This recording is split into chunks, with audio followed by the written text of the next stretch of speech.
मीनाक्षी डांगी जी, लखनऊ से। राधे राधे बाबा जी। राधे राधे महाराज जी। महाराज जी, मेरा प्रश्न है कि शिव जी की आराधना में भक्त को सबसे पहले क्या अनुभव होना चाहिए, शांति, भक्ति या वैराग्य? श्रद्धा और विश्वास। सबसे पहला सोपान है श्रद्धा, फिर है विश्वास, फिर आगे संसार से वैराग्य, फिर प्रभु के चरणों में अनुराग, और फिर अगर मोक्ष चाहता है तो मोक्ष, प्रेम चाहता है तो प्रेम मार्ग में चला जाएगा। पर सबसे पहली सीढ़ी है श्रद्धा, फिर है विश्वास, दृढ़ विश्वास भगवान के चरणों में। तब फिर अनुभूतियां शुरू होती हैं। जब पहले दृढ़ विश्वास होना ही कठिन है, भगवान के चरणों में विश्वास होना कठिन है। माया ऐसे ऐसे लीलाएं कर देती है तो हमें लगता है पता नहीं भगवान हैं भी कि नहीं, भगवान हमारी बात सुनते हैं कि नहीं सुनते, भगवान हमारी बात बनाएंगे कि नहीं बनाएंगे। कई तरह के ऐसे संशय आ जाते हैं तो हमारा विश्वास टूटने लगता है। पर हमें लगता है भगवान से हमें प्रार्थना करनी चाहिए कि हमारी श्रद्धा आपके चरणों में लगे, हमारा विश्वास आपसे जुड़े। अगर श्रद्धा और विश्वास है तो वैराग्य, अनुराग, ज्ञान सब कुछ आ जाएगा। पहले हमारा श्रद्धा और विश्वास। श्रद्धा कहते हैं शास्त्र और संतों के वाक्यों में बिल्कुल यथावत बुद्धि रखना, अपना क्यों में ना लगाना। और विश्वास कहते हैं भगवान हैं, वो हमारी बात सुन रहे हैं, वो हमें बहुत प्यार कर रहे हैं, वो सुहृद हैं हमारे, उनसे बढ़कर कोई हमारा नहीं। ऐसा दृढ़ विश्वास हो तब आगे उन्नति प्राप्त होती है। कृपा सिंधु शरण जी। श्री हरिवंश गुरुदेव। श्री हरिवंश महाराज जी। महाराज जी, आपके चरणों में कोटि कोटि नमन। महाराज जी, अध्यात्म में साधन का अधिक महत्व है या आश्रय का? आश्रय का। अगर आप तप करते हैं, साधना करते हैं तो तप लोक की प्राप्ति होगी।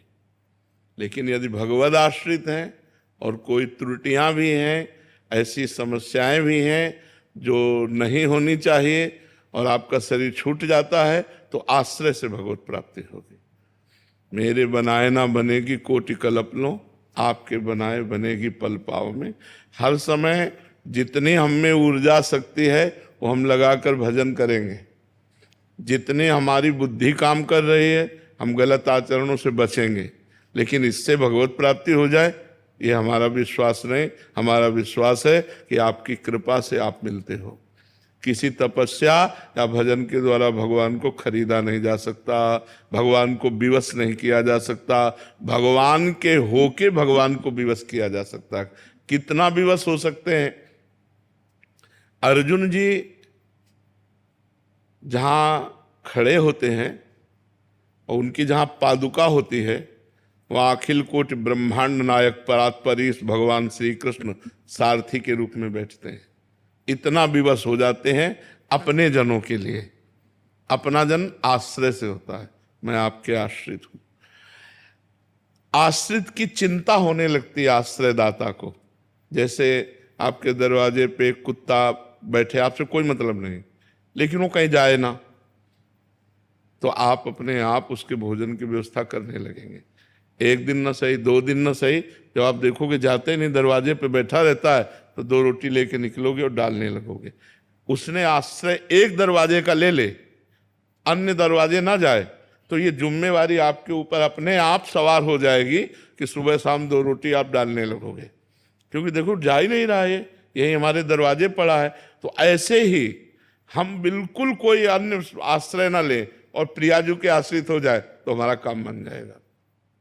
अनन्य आश्रय बहुत बड़ी बात है। अनुकूलता होती है तो लगता है प्रियाजू की बहुत कृपा है, और जब प्रतिकूलता होती है तब ऐसे मन घबरा जाता है कि पता नहीं, हे शंकर भगवान आप कृपा करो, हे राम जी आप कृपा करो, हे श्याम जी आप कृपा करो, हे देवी जी आपकी। नहीं, उस समय भी एक ही होना चाहिए। बने तो रघुबर ते बने और बिगड़े तो भरपूर, और तुलसी औरन ते बने ता बनवे पे धूर। जिसका हमने आश्रय लिया है अगर बने तो उसी प्रभु से बने, और ना बने तो बिगड़ जाए। हमें कोई बनाने की कोशिश नहीं। हे नाथ मैं आपकी शरण में हूँ, आप देख लो, पक्का हो, सब ठीक हो जाएगा, पक्का सब ठीक हो जाएगा। हमें चाहिए भगवान का आश्रय दृढ़ लें। सबसे बड़ी भक्ति क्या है? आत्मसमर्पण। श्रवणम कीर्तनम स्मरणम विष्णुपाद सेवनम अर्चनम बंदनम दास्यम सख्यम आत्मनिवेदनम। आत्मनिवेदन पूर्ण भक्ति। आत्मनिवेदन का मतलब होता है आश्रय, समर्पित हो जाना। हे नाथ मैं आपको समर्पित हूं, अंदर से मन वचन कर्म से भगवान का शरणागत निश्चित भगवान को प्राप्त होता है। हमें प्रयास करना है जो हमारी शरणागति में कमजोरी है कि भगवान के विरुद्ध आचरण हैं, जो अपने शरीर को लेकर मांगे हैं, जो अपने परिवार को लेकर मांगे हैं, वो केवल अपने प्रभु के सामने पेश करते रहें और ये मांगते रहें कि आपके सिवा हमारे मन में किसी अन्य का आश्रय न हो। जरूरतें हैं लेकिन आश्रय नहीं, ध्यान रखना।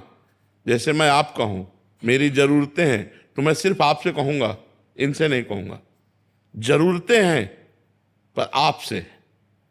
कोशिश करें कि आप तो अल्पज्ञ हैं, पता नहीं पाएंगे कि हमारी क्या जरूरत है, लेकिन भगवान सर्वज्ञ है, उनको सब पता है। तो हम अपनी जरूरतों की बात भी ना कहें, ये बहुत ऊंची बात है।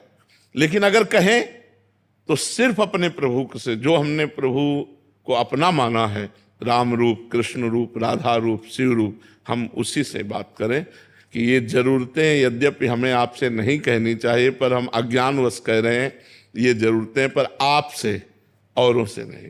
तो ये अनन्य आश्रय जो है ये बहुत जल्दी भगवत प्राप्ति करा देता है।